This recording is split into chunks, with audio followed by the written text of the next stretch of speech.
So I'm Maggie Lateral. I'm the director for new student programs. So we work with orientation, welcome week, family programs, that kind of thing.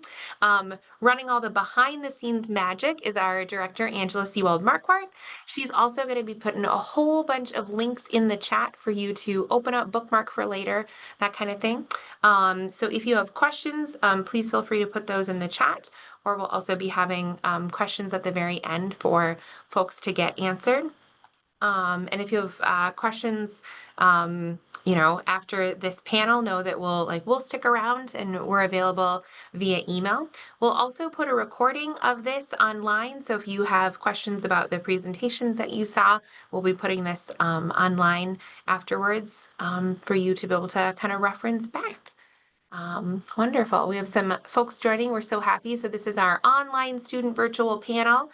So we'll be covering topics on information technology, our bookstore, tips for online classes, advising career services, and paying for college. So a huge important thing about getting started at NDSU is understanding your technology accounts and the technology available to you here at NDSU. And so we'll learn more through a video here with Christy from IT Service Center. Hi, I'm Christy Steinman, and I'm the Communication Manager at the IT Division at NDSU. IT provides technology services to the whole campus, and we just have a couple things to go over as we welcome you to NDSU.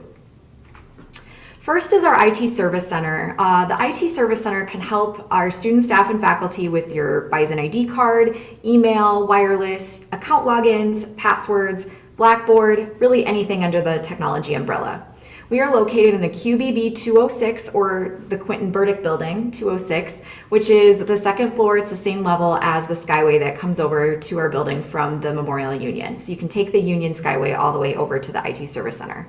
You can also call us or email us. We are open extended hours, evenings and weekends during the academic year, and we have students and staff that are happy to help you with any of your questions. At NDSU, we have two accounts that we work with, the Bison login and the NDUS, or North Dakota University System account. We know this can be really confusing as you get started here, and we do promise that eventually you'll figure this out, but I'll go over the difference between the two. So a big question is, why do we have two accounts? Well, we have the Bison login, which is used for accounts or for services that the NDSU IT division provides to our campus. The North Dakota University System, or NDUS, provides some technology services to all 11 institutions in North Dakota, and so they have their NDUS credentials.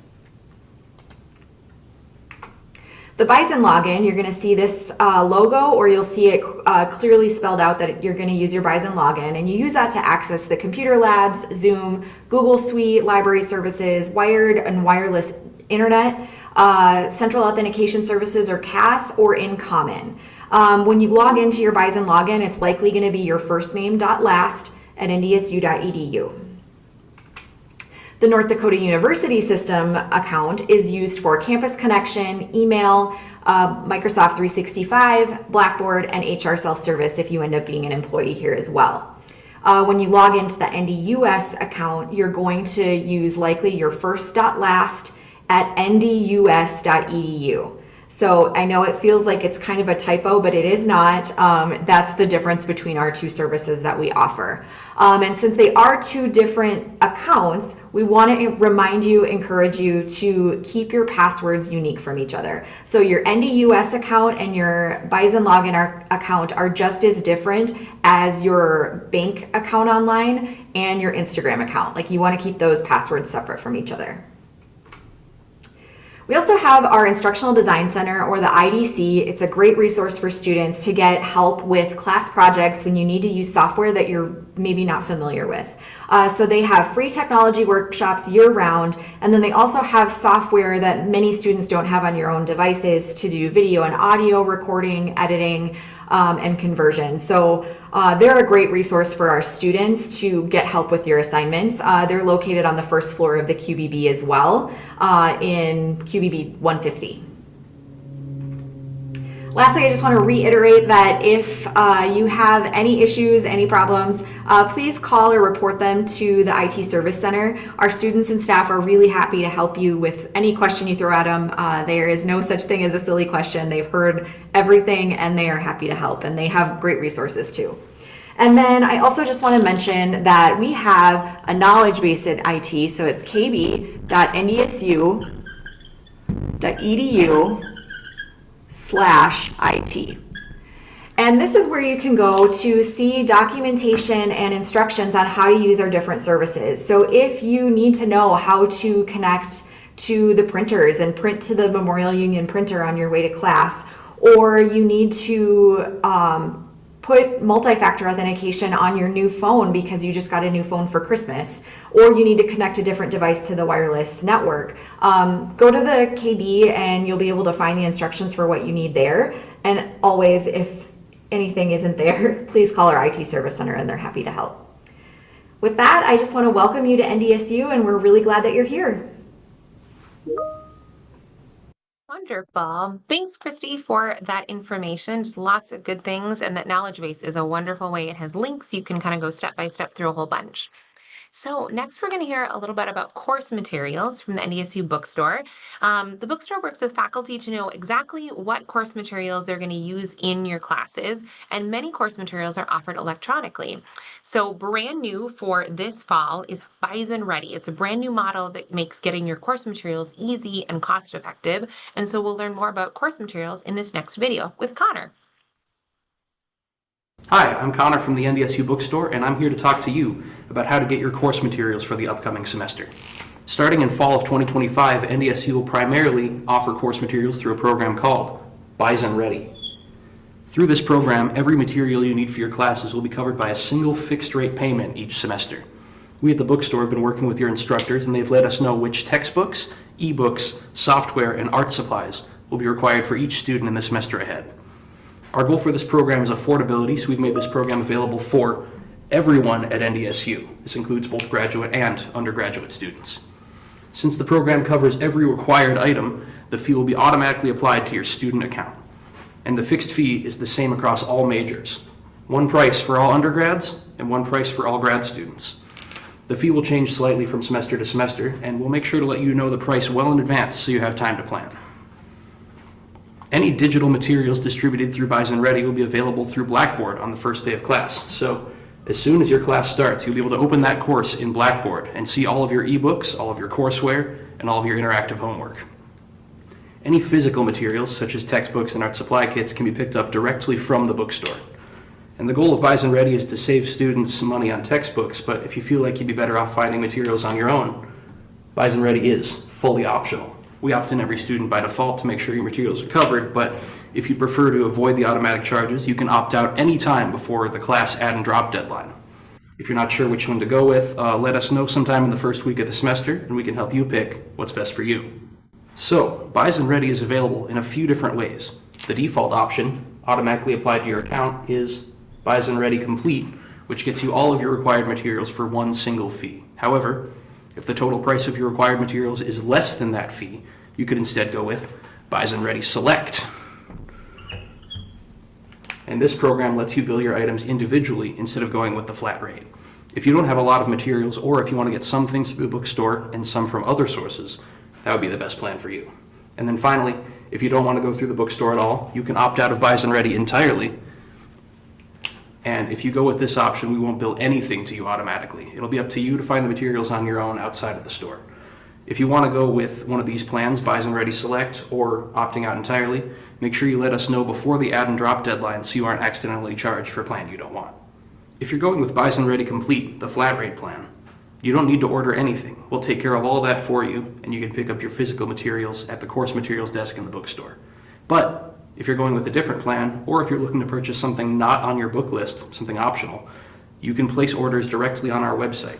To do this, visit ndsubookstore.com and sign in using your Bison login, which is the same username and password you'd use to access campus computers and Google Drive. And make sure you click that big yellow button when you're logging in. Once you've logged in, you can view your book list and see which items are required this semester. We keep our website updated, so everything you see on there is guaranteed to be the correct edition for your classes. Many of our titles are offered in both new and used condition, as well as in ebook format, so check each book to see which options we can offer you. And then also for textbooks, we offer a price comparison tool at the bottom of each page, so if you prefer to get it from a different source, you can see all the different market listings in one place and make your decision then. If you do order through our website, you can charge to a credit or debit card, but you also have the option to charge directly to your student account. To do this, just make sure to select the Account Charge button at the payment stage during checkout. If you have any questions, or if you want specific details about anything, our course materials team is always ready to help. Alicia and I can help with textbooks and digital courseware, and Elizabeth can help with any questions about art kits and supplies.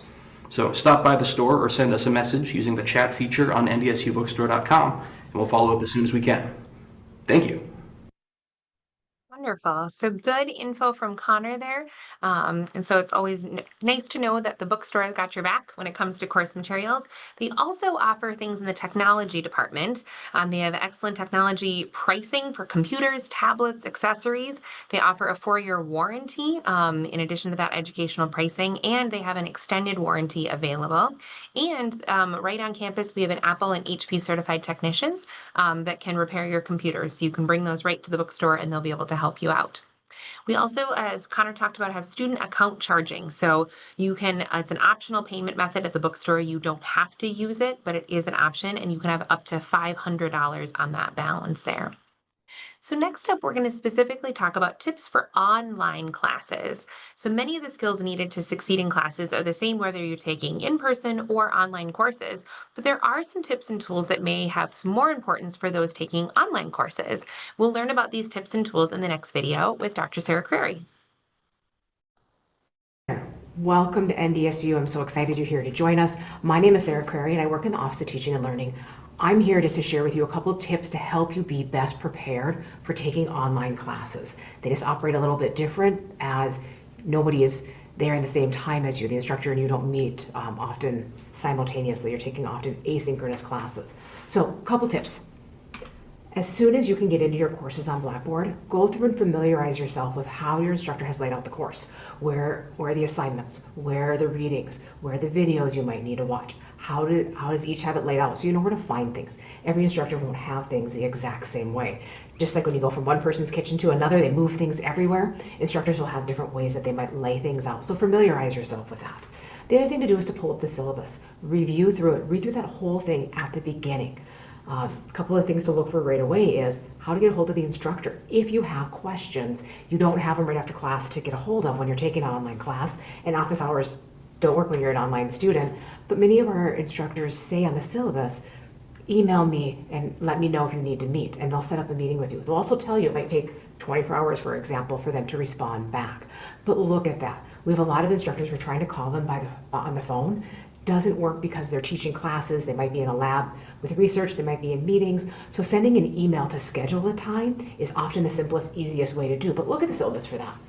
Are there due dates for the assessments? Many of our instructors will say this assignment is due on Friday. This one is due on Monday. You need to take the quiz by Thursday. Look at what those are and put those in your calendar. Organize that so you have it ready to go and don't miss any of those. Depending on your time zone that you're in, where you're joining us as a potentially an online student, the instructors say it needs to be in by a certain time zone. If it doesn't, then they generally don't mind if it's in on Friday as opposed to Friday Central Time. Also look if they know when the feedback comes. A lot of the instructors will tell you that this assignment might take them 2 days to grade, and then they will get feedback to you. You may want to plan your next time to work on that class after you get that feedback so you can make those changes. Are there any materials you might need to print? We have instructors who share with you the PowerPoints that they are working through in their videos. It might be helpful to print those so you can write on them. Sometimes if you're just on your laptop, you don't have a huge screen, and so watching both the video and having that document up might mean you can't see everything, access it as well, and it might be easier to print those. So again, you can write them if you need to, but look at that so you can be prepared. What's the late work policy? Can you submit things late or not? All these things are in the syllabus that are super helpful to understand from the very beginning. Just that it can be helpful to know there's a huge assignment due later on in the semester, that you plan for that, that you know that in case you need to adjust your work schedule to help have time to get an assignment done. And along with that, set aside regular time for class. Yes, it's an asynchronous course, so it doesn't meet Monday, Wednesday, Friday from 11 to 12, but if it's a 3-credit class, you can expect to still have 3 credits worth of things you need to be doing. It can be videos you're watching, activities, discussions, different things. So set aside that regular time so you don't run out of time. Have it blocked off in your calendar, whether it's morning, afternoon, evening. Just set aside each week time to work on your class. And be active in the class. Be on top of things. The more engaged you can be with it, the more you're going to get out of that class in terms of learning. The biggest thing I can give you as a piece of advice for online classes, especially asynchronous, where you are not in the room or online at the same time as your instructor. Don't hesitate to reach out. As soon as you have a question or confused, reach out. Your instructor can't see your facial expression to tell you're confused. Reach out and ask that question. They are all here to help. They want to hear from you. Reach out as soon as you have a wonderment, as soon as you're confused. Send them an email. Be professional about that email. Address them, myself, Dr. Crary. I have a question on the lecture this week. Can we set up a time to talk online? I'm available at these times, and give them that. And they'll set up a time to meet with you. And online is fine. They can set up a Zoom meeting or a Teams meeting in order to have that discussion to help clarify maybe a concept in class you don't understand, or maybe something on the assignment you're not sure of. Reach out and ask. They're here to help. Don't wait. Otherwise, we fall further behind. Be very proactive. Reach out. Another thing I'm going to share is that a lot of our classes are going to begin using what's called HonorLock. HonorLock is a remote proctoring system that simply helps ensure some testing integrity for the class. It is an extension that you download onto your browser, onto Chrome, and it just makes sure that you don't have other things open that you're not supposed to. So if the instructor needs you to have a closed book assessment, HonorLock helps ensure that, since you're not in the class at the same time with them. This helps us provide that asynchronous access as well as still protecting the assessments. Now, as soon as you start launching a test that has HonorLock, there's an icon in the lower right side of the screen. You can click on it, and it is 24/7 support for you if you have any glitches along the way. Reach out, stick with them, ask questions. If it has a problem, hasn't resolved, keep asking for the help. You will get a live person via chat who will help, but stick with them. If you're worried that some potential glitch you have might impact your test, you can download the transcript yourself to be able to share with your instructor what happened and what resolutions may not have happened. I will note though, the actual exam, things like submitting a test, that's Blackboard. That's a separate thing. The questions showing up. HonorLock is just overseeing to make sure that the test, like I said, stays secure. But you have help 24/7 every day of the week. You can access help with it. There is support there. With that, you need to think about a place though that you would take that assessment that is quiet, that doesn't have distraction, that is a place that maybe is in an office that you have or whatever, in order to have it quiet, clean, doesn't have anything up in terms of a whiteboard that might have answers or anything like that. Just make sure you have this quiet area to take it. Think about where you would do it for those exams. But I just wanted to plant that in your mind, so as you're preparing to take the test, where will you take it? And you have support all along the way when you're taking it. Somebody will be there to help. So again, welcome to NDSU. I'm excited to have you here. I'm going to leave you with the tip of please reach out if you have questions. Everybody is here to help you. Your professional advisors are wonderful resources for any question you have to get you pointed in the right direction. Don't hesitate to reach out to them as well, whether it's related to an actual class or whether it's your experience at NDSU. Reach out. It's just one of the pieces when you're an online student that we need from you is you to reach out, so we know that you need help and we will provide it, whether it's your advisor, One Stop, your instructors. We're all here to help. Just let us know what struggles you have and how we can help you. Thanks. Wonderful. So lots of good information from Sarah. So she spoke about the importance of those academic advisors and seeking assistance right away when you need it. And so you're going to learn more about advisors and other services offered through Career and Advising Center now from Jessie. Hi, my name is Jessie Bauer, and I get to work in the Career and Advising Center at NDSU. So first I want to tell you a little bit about what we do in the Career and Advising Center. We provide professional advisors and academic advising for all new transfers and first and second year students. These are people that you can depend on to be your go-to person and will help with your curriculum and any other needs that you may have while you're at NDSU.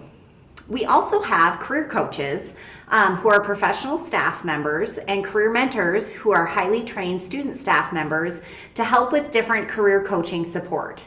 So when you're on your journey of looking for an internship or full-time job, they can help you with that search. They can also help you with your materials, such as getting your resume and cover letter looked over. You can do mock interviews with them. Anything related to that job or internship search is what they can help you with. They also can help with career development. So maybe you're wanting to change a major or do a career pivot or look at what you can do with your major. They can do that career exploration with you and kind of help you learn what you can do and what the next steps might be. We also have staff in our office that can help with internship search.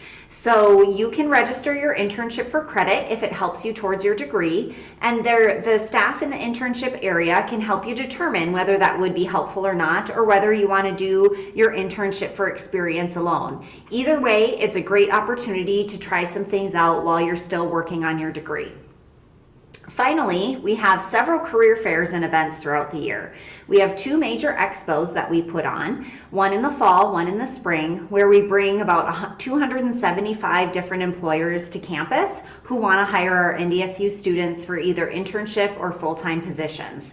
So these are great opportunities to get in front of employers, to talk to them, even if you're not looking for a job that semester. We also have other events, smaller career fairs and things, and other events where we get you in front of employers so that you can talk and learn about different industries that you may want to go into. I want to talk a little bit more in depth about academic advising at NDSU, because I think that you'll find that this will be a great support to you as you transition to college. So as I said, professional advisors are there for you for all incoming first semester transfer students, along with first and second year students. Students will transition to faculty advisors in their 3rd and 4th year.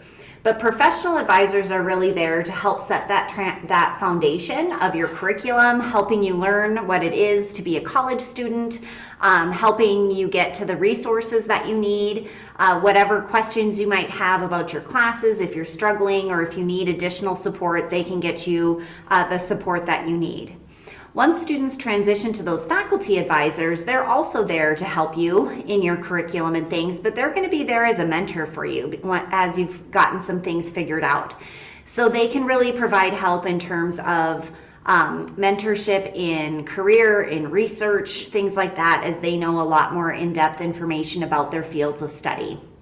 Overall, though, these people are going to be your point person for any academic issues and support at NDSU. So you may have a question and we may not know the answer, but at least we can get you to where you want to go. And so use the academic advisors as support people. They're going to help you guide you again through that major, your curriculum and your progression in your major, and understanding the courses that you're going to take and why you're taking those courses. And you'll be able to find this person on Campus Connection or through Bison Advise, which you'll soon get to know. Bison Advise is an advising platform where you can schedule appointments with your academic advisor. So those appointments can be in person, via Zoom or phone, whatever your preference is. Lastly, I want to leave you with some tips for success. So get to know your academic advisor. As I said, they're your point person, your main go-to person for help on campus. Use your resources. There are so many resources on campus that are there to help you, whether it's tutoring or counseling, the wellness center, whatever it might be. Use those things, because those are all people here to help you be successful. Ask lots of questions. So no question is a dumb question. We want you to come to us with those questions. We don't want you to sit and wonder about something and feel like you have to figure it out on your own. Setting goals. I think that's really important to help keep you motivated. So whether those are daily goals or semester goals or longer term goals, whatever that is that you need to do to keep yourself motivated, to keep working towards that end goal of earning a degree, I encourage you to set those up as you go through your journey. And again, ask your academic advisor if you need help in setting those goals.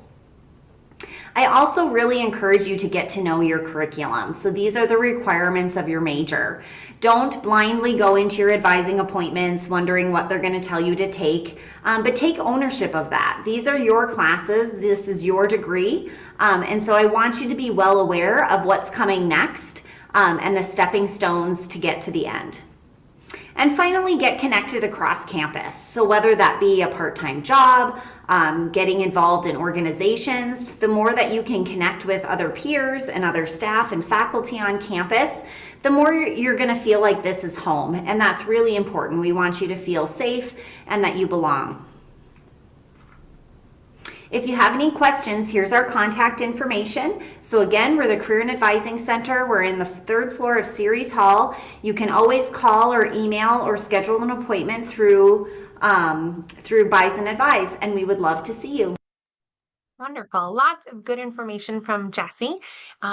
So speaking of classes and working with your advisor, next we're going to hear from registration and records. Many of you have credits that you've transferred to NDSU, and knowing that transfer credit policies and procedures will be helpful to you and could be different at different institutions. Our next video gives you the information you need to better understand those transfer credits and how they're evaluated at NDSU. So next up is Nikki. Hello and welcome to NDSU. My name is Nikki Rapp. I am the Assistant Registrar in the Office of Registration and Records. Our office is responsible for evaluating your transfer credits and tracking those credits and how they meet your academic degree requirements, and we follow you all the way through your academic career up to commencement, which we also get to host. But today I would like to visit with you about how your transfer credits get applied to here at NDSU, as well as the different types of credit we accept. Obviously, you all had to submit your official college transcripts for an admission decision, but those aren't the only types of credit we accept here at NDSU. You may have earned college credit while you were currently enrolled in high school. A lot of those college credits are commonly known as PSEO credits, dual credit, college in the schools. If you have college credit from those institutions, we'll accept them here at NDSU as long as we receive the official transcript from the entity that awarded the credits. So we can't take that off of the high school transcript. We need it from the college transcript from the institution that gave you that credit. Furthermore, we also see a lot of students coming in with exams. Those have really become popular in the last couple decades. The most common one that we do see a lot of students take while they're enrolled in the high school is AP. A lot of our military service members take CLEP and IB, DSST. Those are also pretty common as well. We'll accept them. One thing that we do see a lot of students thinking is that if they submit their, let's say, a Bismarck State College transcript and they had their AP scores listed on that Bismarck State College transcript, they think that they will accept it off of that transcript. We unfortunately can't.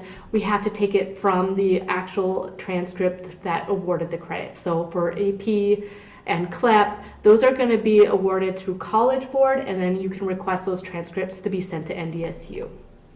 Now, commonly with our military service members, we also accept those JST transcripts.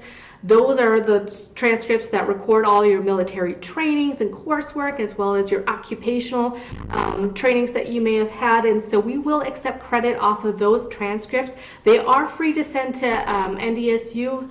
That is one of the services that the JST offers for their military service members. And then most recently, something that we just started doing this fall is that we're also recognizing coursework and learning that has been attained elsewhere that is maybe like a certificate, another type of exam.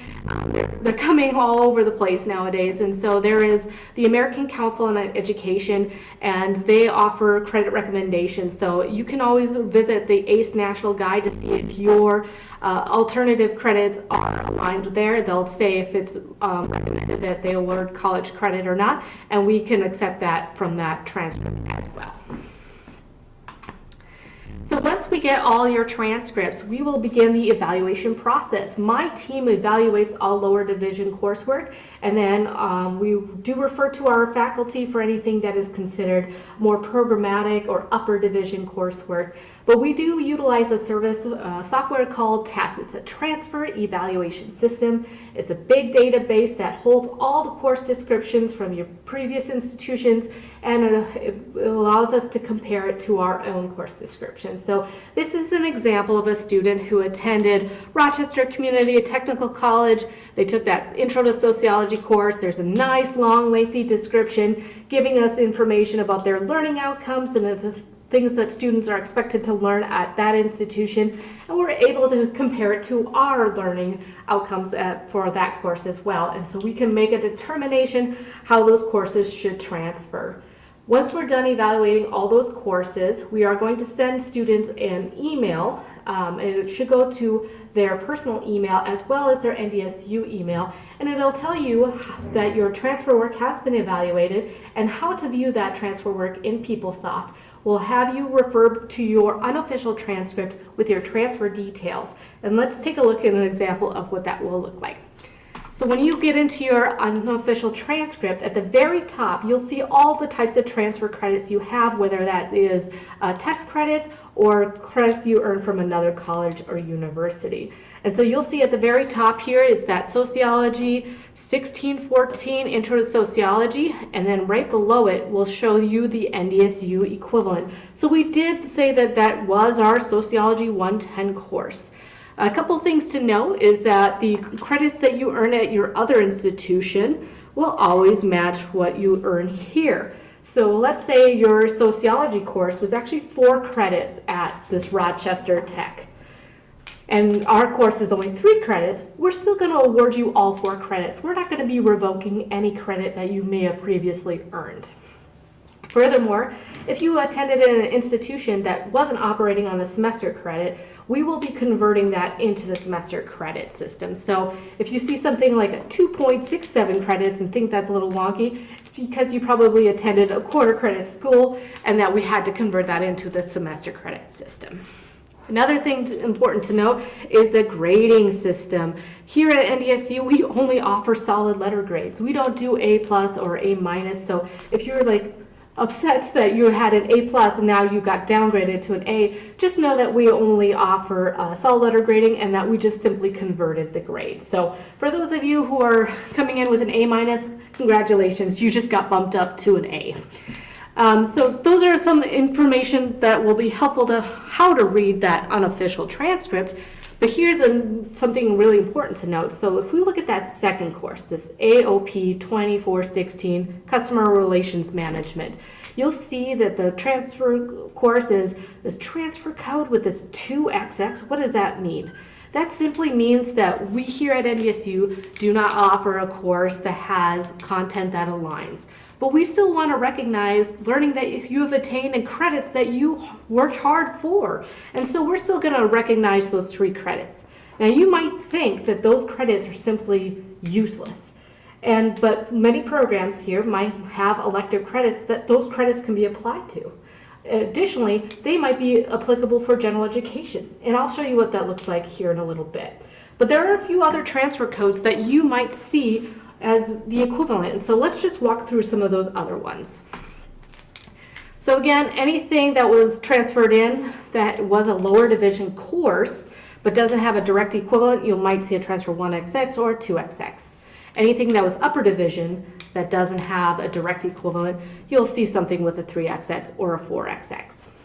Now sometimes the course that you had taken at a previous institution is either very limited in the amount of information it can tell us about for that course, or it might be a new course that hasn't made it in the catalog. So anytime you see a transfer 101 or a 102, we're asking you as the student to provide us some more information, whether that be a syllabus, a course description, course outline, reading content materials that you may have had.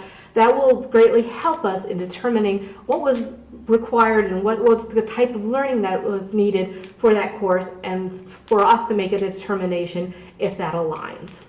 Oftentimes we will send a lot of that information out to the faculty to help us make a determination. And so anytime you see a transfer 103, that simply means that the department is currently evaluating those courses and that you should see that as a temporary code. So if you're looking at your unofficial transcript a week later and it still says a transfer 103, please reach out to my team. I'll share my email at the very end of this so that you can reach out to us, and then we'll follow up with the faculty to make sure that you have the information that you need.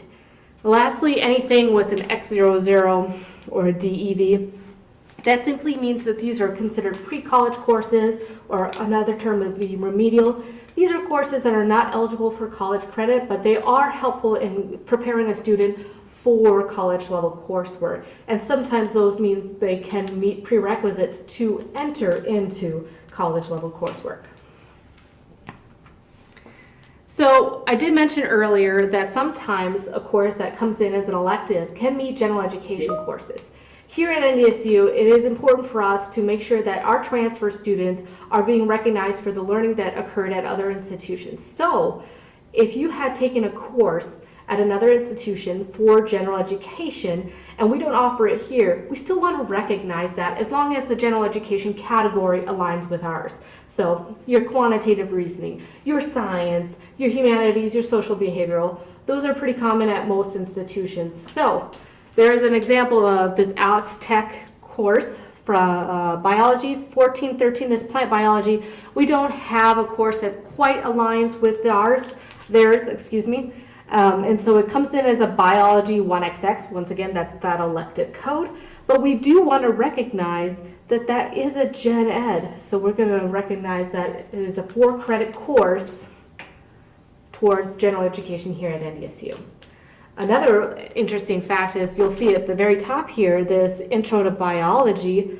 Well, we think it aligns with our general biology course here, but interestingly enough, General Biology 150 at NDSU is not a gen ed.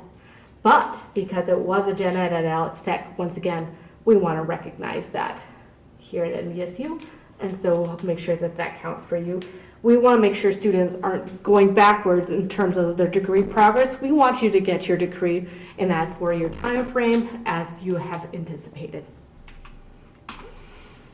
Another thing to note about general education is if you have earned a degree from another institution, whether it be an Associate of Arts or an Associate of Science, an AAAS degree, we will waive the remaining general education requirements here at NDSU.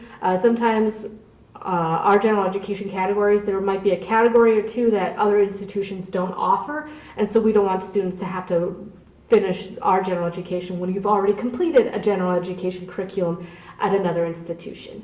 Furthermore, some institutions or university systems like Minnesota, if you have completed your general education requirements but haven't completed a degree, sometimes on that transcript they'll say like Minnesota transfer curriculum completed. That means that you've completed general education at another institution, and then once again, we're going to waive the remaining general education courses here at NDSU with the exception of our upper division writing requirement. And then once you have transferred to NDSU, you start with a fresh GPA. You start with a 0.00 GPA. You basically come in with a clean slate. Now, your transfer GPA was utilized for making an admission decision. Specific programs to get into their professional program might use your transfer GPA, and then your transfer GPA will be utilized for financial aid purposes. But from an institution standpoint, once you're here, you start with a 0.00 GPA. So a couple things to remember. When you are here at NDSU and you want to repeat a course that you may have taken at another institution, and for example, you're in a competitive program, you got a C in a course, just know that when you retake courses here at NDSU, we always accept your most recent attempt. So if you had a C grade and you want to try to shoot for an A or B, and then you ended up with a D grade, now you're going to be awarded that D grade. So before you retake a bunch of courses, make sure you really look at what you have to take, visit with your advisor, making sure that this is the appropriate action for you to take in combination with the other courses that you're currently enrolled in. And then furthermore, there are a few programs, because of their academic accreditation, they do limit the number of allowable attempts that you can take. So once again, it's very important that you have that conversation with your advisor to make sure you're not exceeding any allowable attempts. And then lastly, I cannot stress this enough, is that you are your own best advocate when it comes to your transfer work. If you have taken a course and now you're looking at your degree requirements here and you're like, I feel like I've already taken this. This course at my other institution was just like this. Make sure you have that conversation with your advisor. Make sure you reach out to my team. Again, I'll share that information here in a second.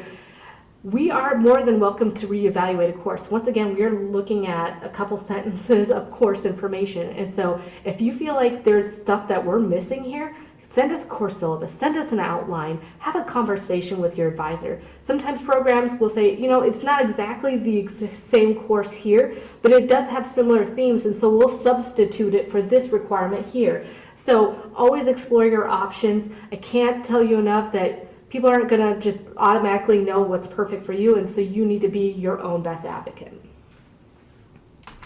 And with that, this is our contact information. The biggest thing you need to know is our NDSU email. It's our ndsu.transfer@ndsu.edu. Easy to remember. Again, if you have any questions about will my credits be accepted, I want something reevaluated, hey, my department said that they were going to evaluate this and it's been a while, make sure you reach out to us. We're a friendly group. We like students, and so we love to answer your questions or help you in any way we can. And once again, welcome to NDSU, and we're glad to have you here. Oh, get myself unmuted there. Wonderful. So lots of good information from Nikki.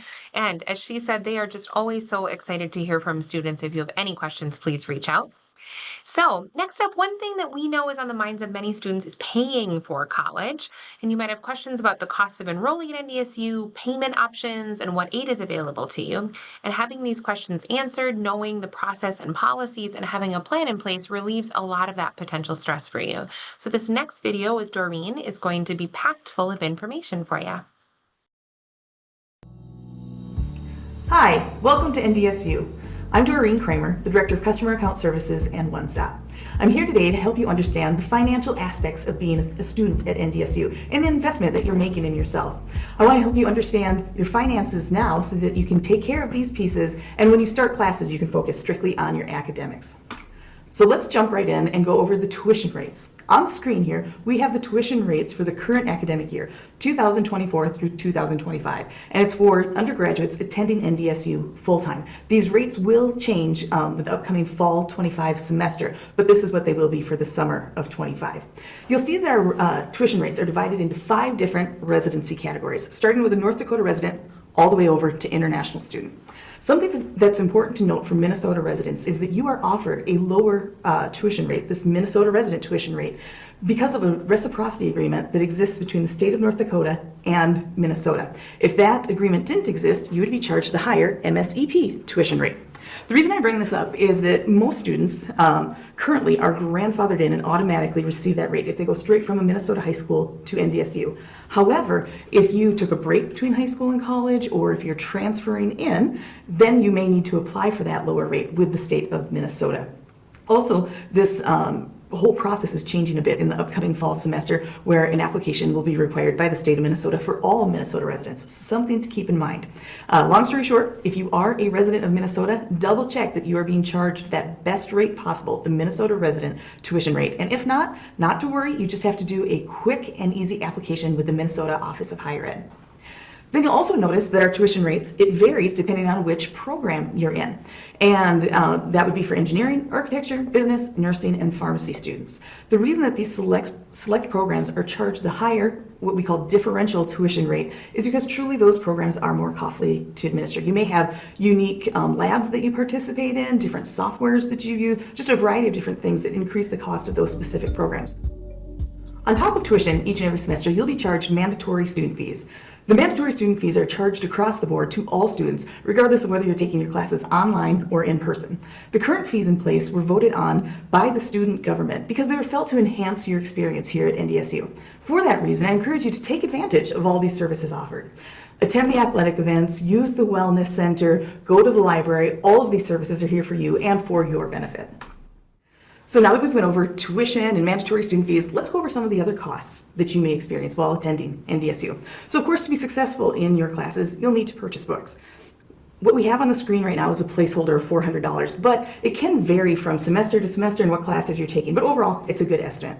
Then we also have placeholders for housing and meal plan. Your housing charges can vary depending on where you choose to live and who you choose to live with, how many students in that dorm. But overall, again, a good placeholder. And then meal plan too can vary depending on individual selections by students. But in short, if you are a North Dakota resident attending NDSU full-time as an undergraduate and living on campus, you should plan on about $10,864 per semester. And then you would just double that for the fall and spring. But again, just a reminder, these are the current rates for the 2024-2025 academic year, and they will increase slightly for next year, starting fall of 25. So we've talked about the basic components of your cost of attendance, and cost of attendance is a term you'll hear fairly often here at NDSU, and that's comprised of a variety of things: your tuition, plus your mandatory student fees, any books and supplies you may have, meal plan, housing. You may also want to build in there some personal expenses or like parking permits, things of that nature. But when you add all of these things together, that is what we refer to as your cost of attendance. Of course, the next question on every student and on every parent's mind is, how do we pay down these charges that we have accumulated? That's where financial aid comes into play. Now, financial aid is comprised of two different types of aid. First of all, there are scholarships and grants, which we'll touch on more later. Scholarships and grants, those are free money, meaning you don't have to pay them back. And then there are federal loans, which those you get as the result of completing the FAFSA. You do have to pay those back eventually. But then even when you receive financial aid, which can be any of those items, scholarships, grants, federal loans, even when you receive aid, there may be a portion left behind for you to pay out of pocket that is the student's responsibility. And if you can't pay that out of pocket, you would need to secure an additional loan, a private loan, which we'll also talk about in a little bit. The point I'm trying to make here is that financial aid is wonderful, but it doesn't necessarily cover everything. And there may be a portion left behind for you to address, either by paying out of pocket or by securing that additional loan. Now is the time to have that conversation with your family and decide how you are going to address that portion that may be left for you to pay, and make a plan together that's both manageable and realistic. So the first thing that students do if they need financial aid is complete the FAFSA, the free application for federal student aid. And really what the FAFSA is your request to the federal government for assistance in funding your education. Now, at the moment, the current year's FAFSA is open, 2024 through 2025, but also is open for next year, 25-26. So if you haven't completed the FAFSA already, if you do, and it's not too late, be sure to apply for the right year, or apply for both of them at the same time. But again, the FAFSA is very important, and whether you think you will receive any aid or not, it's a good idea to fill it out. Now, some students may be looking at their financial aid offer letter or the results of the FAFSA and realizing, gosh, it's just not quite enough, and it doesn't accurately reflect our current financial situation for a family. And if you had some sort of major life event, you can request that it be looked at again, and this is what we call a special circumstances review. A few of the common examples are here on the screen. If your family experienced a significant reduction of income, and it has to be for a certain duration of time as well, or separation or death, major medical expenses, or any other unexpected expenses like a funeral or a natural disaster. If you are requesting the special circumstances review, you will have to provide documentation, and we recommend that you turn that in right away because it does take a little bit for someone to go through and review that.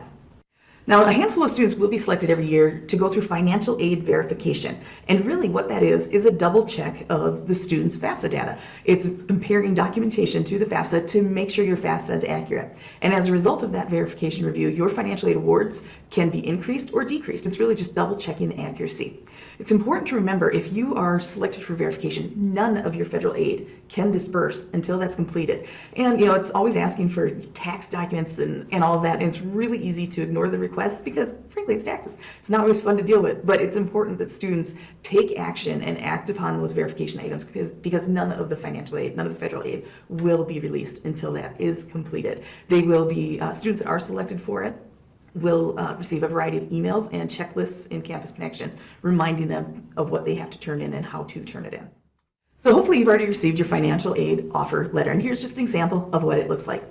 You'll notice that the financial aid offer letter goes over your estimated cost of attendance, which we talked about just a moment ago, which that's just an outline of what we expect you may spend, but it does include some things like transportation, which we honestly don't know exactly how much you'll spend. So some of those are placeholders in there. And then it also outlines what you should be receiving in financial aid. And then from that, you can determine how much, if anything, you would have to pay out of pocket or secure that additional loan for.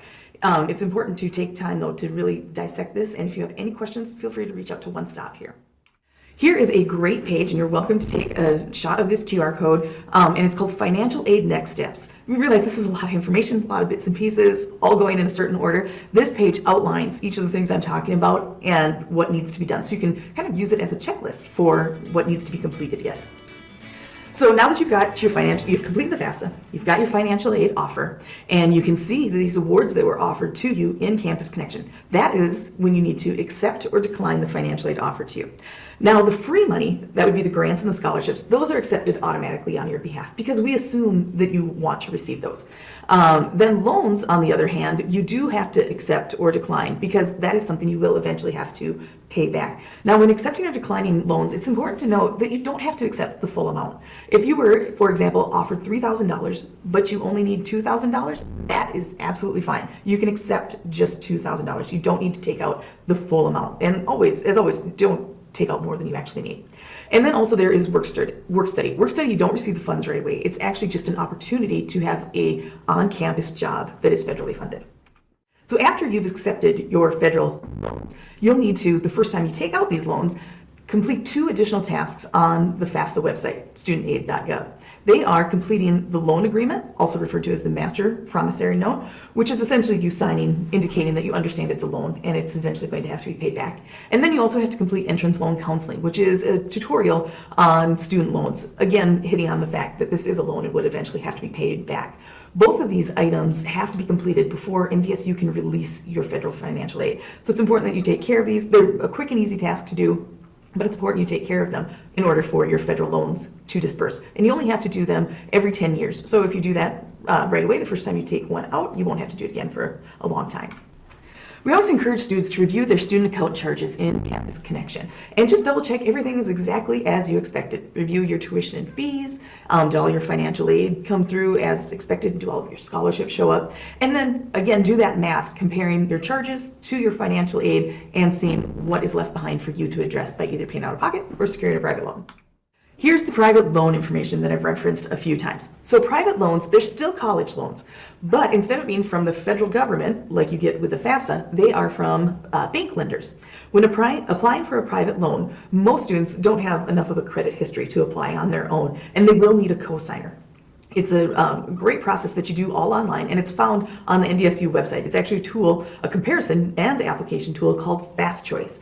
And you would go in and you would apply right there. The cosigner would do their part as well. The lender makes the decision whether you're approved or denied. NDSU is notified, at which point we certify the loan. And this can take a few weeks, and then your funds are dispersed to NDSU and we apply it to your student account. The private loan, again, it's important to do the FAFSA because most of these private loan lenders require that you do the FAFSA beforehand. Assuming you have all of your ducks in a row, everything's been completed, you've accepted your loans, you've completed the master promissory note, entrance loan counseling, you've completed all of the tasks that you need to. Your financial aid is scheduled to disperse in the summer semester on June 24th. In the fall, that's usually about the first week of September, and then in the spring semester, it's in late January. Your financial aid will disperse, and it'll pay down your student account balance. If for any reason your financial aid doesn't disperse, again, a few things to look at. Did you accept your loans in Campus Connection? Did you complete that master promissory note and entrance loan counseling? Do you have verification documents that need to be turned in? And not to worry, even if you miss that initial disbursement, we continue to disperse throughout the semester, so you can catch up and get those things taken care of right afterwards. So now I'm going to shift gears for just a moment to talk about refunds, because this is a common point of confusion.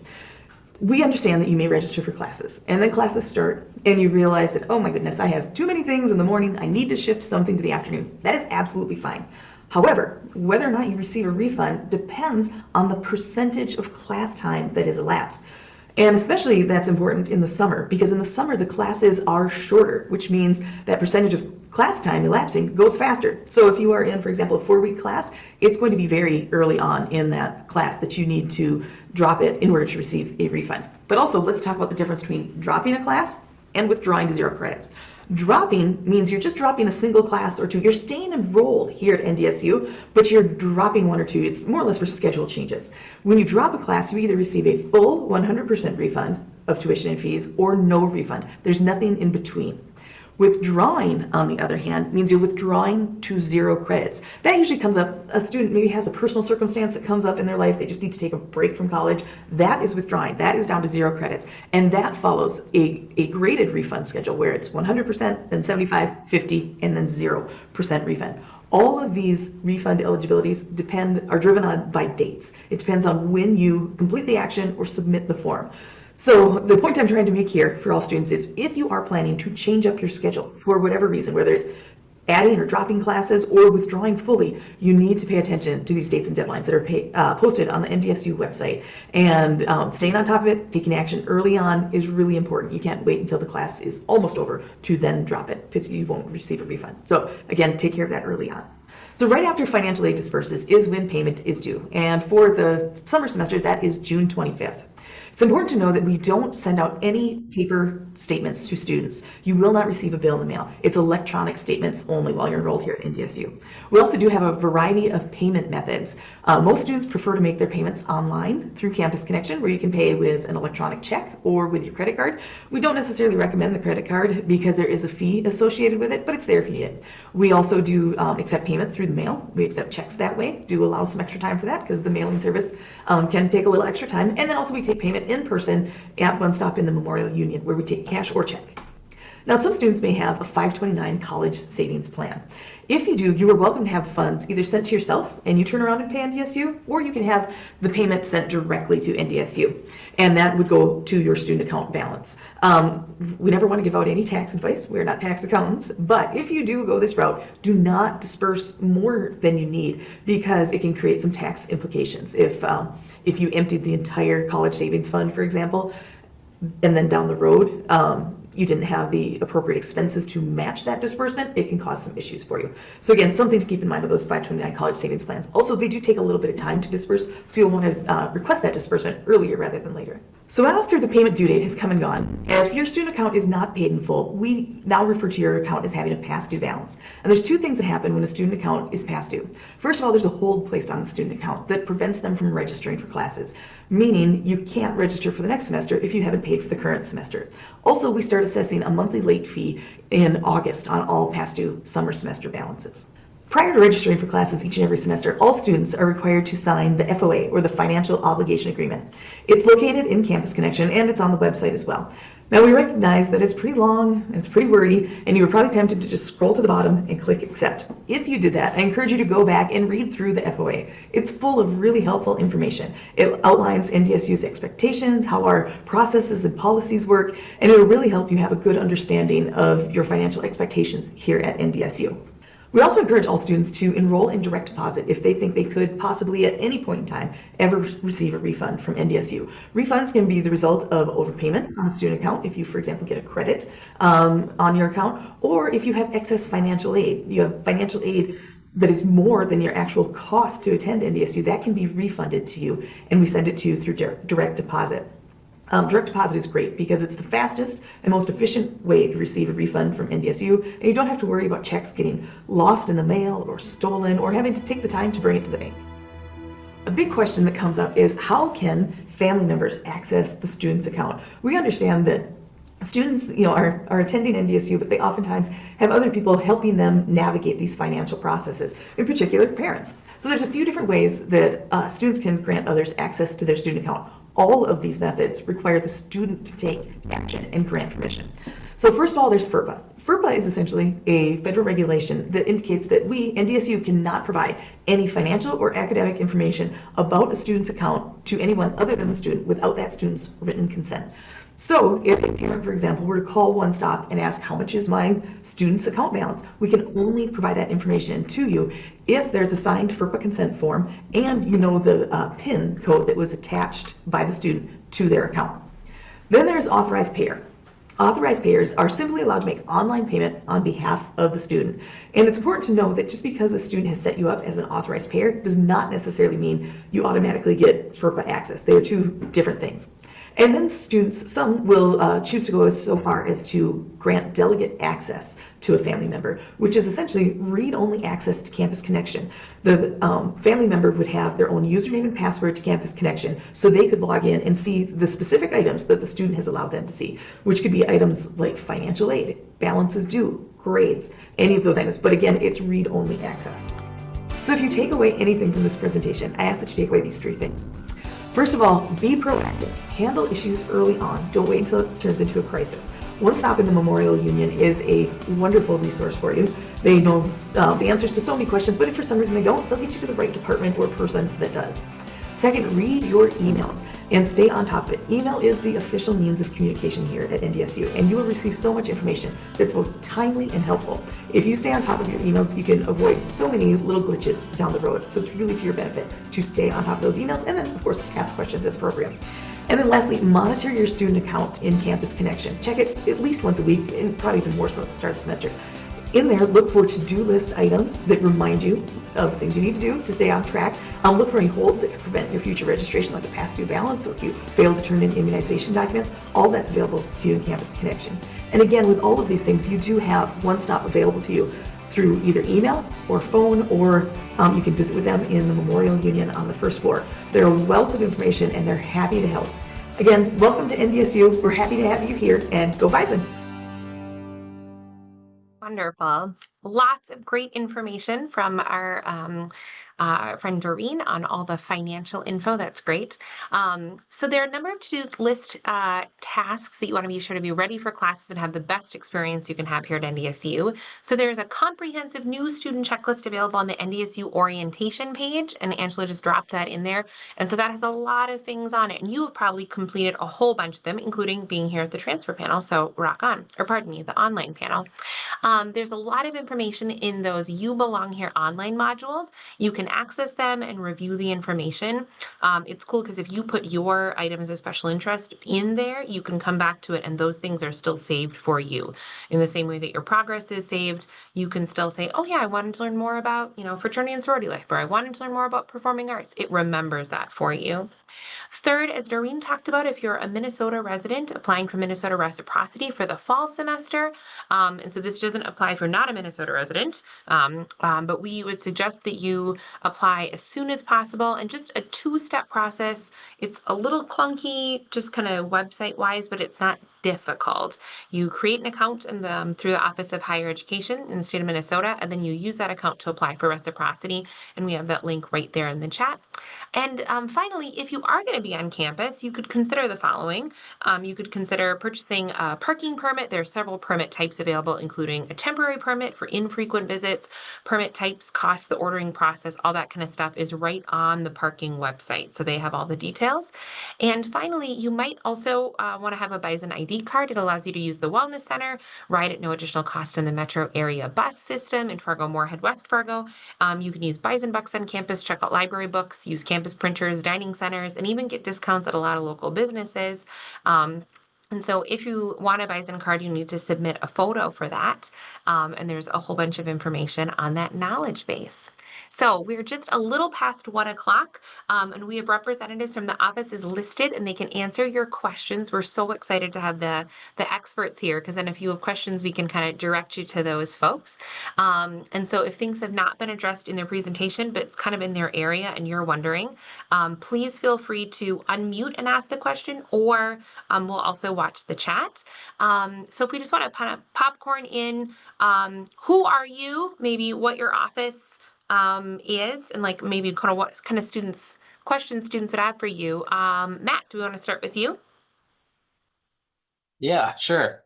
So my name's Matthew Hansen, and I am an academic advisor for undeclared students here in the Career and Advising Center. Wonderful. How about Kim? Hi, I'm Kim from the bookstore. Just to let you know, you should have charges on your account. Please check the NDSU bookstore for your Bison Ready. You'll have charges and your books are ready. So please don't worry, come to the bookstore, go to your classes first. We're glad to have you. Wonderful. Next up, Katie. I am the manager of One Stop in the Union. We're really excited to see all of you. If you have any questions about your finances, financial aid, all that stuff, we're going to help out. Otherwise, we'll get you to the right resource on campus. Wonderful. Sarah? Hi, Sarah Crary. I'm in the Office of Teaching and Learning. I kind of help with just general support, how we can build up all around support for online students and help y'all feel more connected to campus. Wonderful. Christy? Hi, I'm Christy Steinman. I'm the communication manager for the IT division. So we have the IT Service Center, which is your first stop for support, anything technology or accounts related, like technology accounts related, not one-stop accounts related. So if you're having a hard time getting logged into anything, give our IT Service Center a call. Wonderful. And rounding out our experts, Nikki.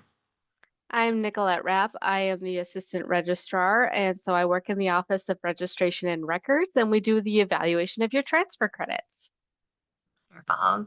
So we have a whole bunch of experts here. What questions do you have, students? Either unmute or type them in the chat.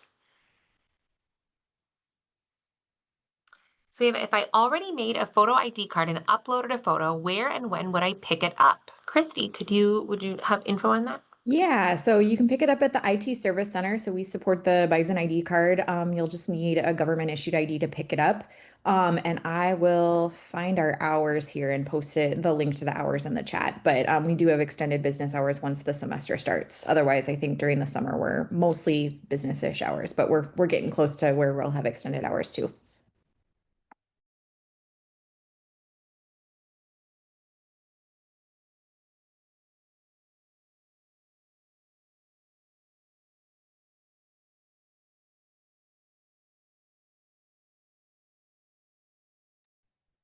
Well, people are thinking of maybe questions they have, experts on our panel. What is maybe a nugget of advice or something kind of from your area that you think, oh, golly, I really wish that students would know this, or this is a common question that we get, and I want everybody to know this thing?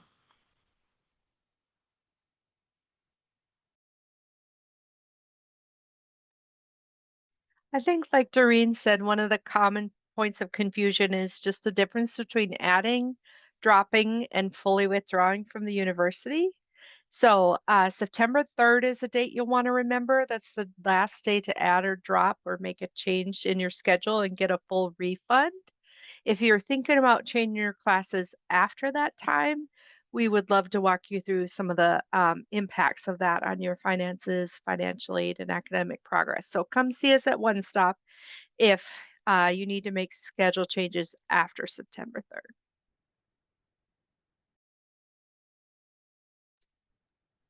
I'll just follow with the Doreen's great advice about doing stuff as soon as you see it's a problem. Don't let it fester. The quicker you come to see one of us and get it taken care of, your world is going to be so much easier, and then you have one less thing to worry about. Buddy on that with reach out. I mean, well, you can't necessarily come in physically because some of you may live at a distance since you're online. These folks, they're more than willing to talk with you by phone. We can set up, you get Zoom calls for face-to-face teams. There's ways to reach out, but with people in front of us, we can see when they're confused. Online students, we can't see you're confused. We need you to tell us if you're confused, because everybody is more than willing, including your instructors, to help if they know you need help. And it's just being willing to put yourself out there to ask for the help, and then help will be provided. Wonderful. We have some kind of comments. Matt says, go to class. I think we would all echo that. That's wonderful. We have a student saying, do online students need an ID card, or should we wait until we're taking classes on campus? I think there'd be no reason you would need it if you're not coming to campus. I think that would kind of be up to you. And it looks like Christy is looking about mailing cards. She's working on that information right now, so we'll get some more info either later in this session, or we can get that info to you all. And then we had a question, do online students who don't plan on being on campus need to submit immunization documents? Sarah's shaking her head, so I'm assuming she has more info. To Sarah. No, you don't have to. We pull that you guys are fully online students not coming to campus, and that allows us to not have to worry about pulling immunization or having you send them to us. Wonderful. We have a question.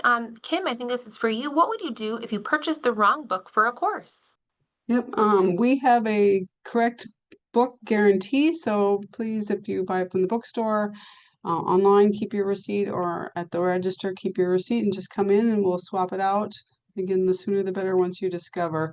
And I hate to say this, don't go by your instructor's syllabus, go by what the bookstore, everybody has a book list in their profile under the bookstore email. You just log in with your electronic ID or NDSU, good old first dot last, and you can see your book list.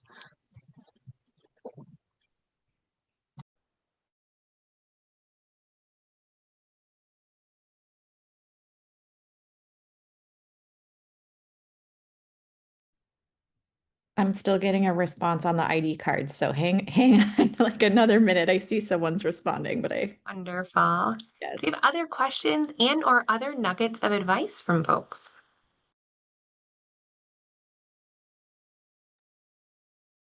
Oh, wonderful. Thank you, Kim, for that. That's great.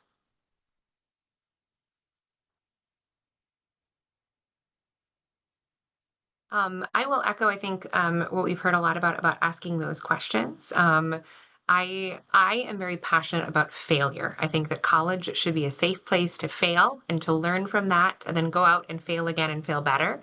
And so I think if that's, if you're like, oh, should I ask that question? Should I try this thing? Hey, I met somebody in class. Should I message them and be like, hey, do you want to get together and study? Or hey, do you want to bounce ideas off of this project? And you're like, oh, but I might fail. Like there might be an awkward moment. There's a little tiny of that social risk, but I would really encourage you to go for it. I think that this is such an incredible opportunity where you get to try a lot of things, meet a lot of people, and not always in person, since you're doing online classes, but still that you can make those connections with your classmates. And even if that's something like, hey, do you want to hop in a Zoom room and, work on this project? And we can say, hey, does this paragraph make sense in the textbook? Am I reading this correctly? That you have another human. And you might have to get a little creative because you might not be on campus for those study spots, but we have a lot of great online opportunities.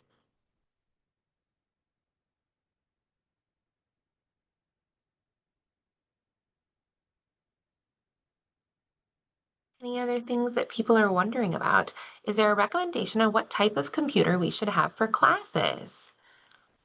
We don't have a university-wide recommendation, but it looks like Kim is going to speak up. Yep, So over to you, Kim. there are a few majors and they will have given you that information, but oh good, Christy's nodding too. So they will have notified you what that is, but truly it is what you prefer. And there are a lot of computer clusters. So we are Apple and HP certified here at the bookstore, but Christy's got some stuff to add as well. The one thing I would just comment on, I believe that some of our proctoring software does not work on Google Chrome or on a Chrome, sorry, it doesn't work on a Chromebook. So that's one thing to keep in mind if you're going to be doing online testing. You may not be able to do your testing with some of the proctoring tools if you're only on a Chromebook. So check on that, Sarah, unless you know something different. I'll add on that since we signed on a contract with HonorLock, and HonorLock for the remote proctoring doesn't work on tablet devices. So it doesn't really matter if it's a Chrome or an iPad, it doesn't work on a tablet. You need a full operating system simply because of the cameras and what they're being used for. It doesn't matter if it's Mac or PC, you need a Chrome browser, but yes, we can't. The Chromebook or just a tablet doesn't work. Okay, and that's a good new answer that I now know that it's the same for other tablets, because that's been our standing response for the other proctoring tools we've had, and those are definitely going to, I would assume, be used more in our online programs. And for others, we always defer to the question to ask your program if there's any one that your program recommends that you use. Sometimes it's because there's a specific software that has to be used. Like Kim mentioned, there are some requirements, but there's also somewhere it just works better in one or the other. It might not be required, but it might work better in one or the other. And if it doesn't matter to you, it might make things easier for you. So just ask your program if you're thinking of buying something new. And I'm still waiting on a response. The one person that responded to me on this question just said, I don't know. And I'm waiting, he's deferring to someone else to answer the question about the IDs. So you've stumped us. We are not sure. Because I don't think this is a question we get very often, so that's why I'm not really sure how we handle online students with IDs. We'll say in terms of honor lock, at least since this is more prevalent in the online classes, Mhm. a driver's license would work as your ID to use for it. You can use a student ID, but you could also use a driver's license or like that official government ID, not bank cards, not military IDs, but you could use those instead, and that would work. Um, I'm not sure what else they would necessarily need the student ID for in the meantime while you're figuring it out. That wouldn't have another workaround. Yeah, it's mostly, I think if you want it for discounts for, proving that you're a student somewhere, that's probably what you're going to want it for if you're not local to the Fargo-Moorhead area. Um, so I'm sorry, I don't think we're going to get a response before we're supposed to be done. So I don't know if you guys have another way of following up or if we can share a link later. Or Christy, you can always if you call can our let IT us service center. know in student success programs, we'll be sure to email everyone who is in this call. There Thank are a you. couple that I can't tell who you are from your name on Zoom. So if you could just drop your name in, you can send it just to me if you'd like. My name's Angela, and that way I can mark you as recorded and make sure that you get the email regarding the question on ID cards. Wonderful. Well, thank you all so much for attending. I hope this was informative. As we said, we're going to record this and put it on our website. And so you can kind of visit back if you're like, hey, I want to watch that video on blah, blah, blah. Just one more time to get that info. We'll have this on our website. And you have a lot of contact info from all the different presenters and our experts here. So please reach out if you have questions. And if you're not sure who to go to, please feel free to reach out to our office. And if we don't have the answer, we can direct you to the folks who do. And so that'll be wonderful. If you have any other questions, we'll stay on for a little bit. But other than that, thank you so much. Have a great day. And we're excited to start the semester. So bye, y'all.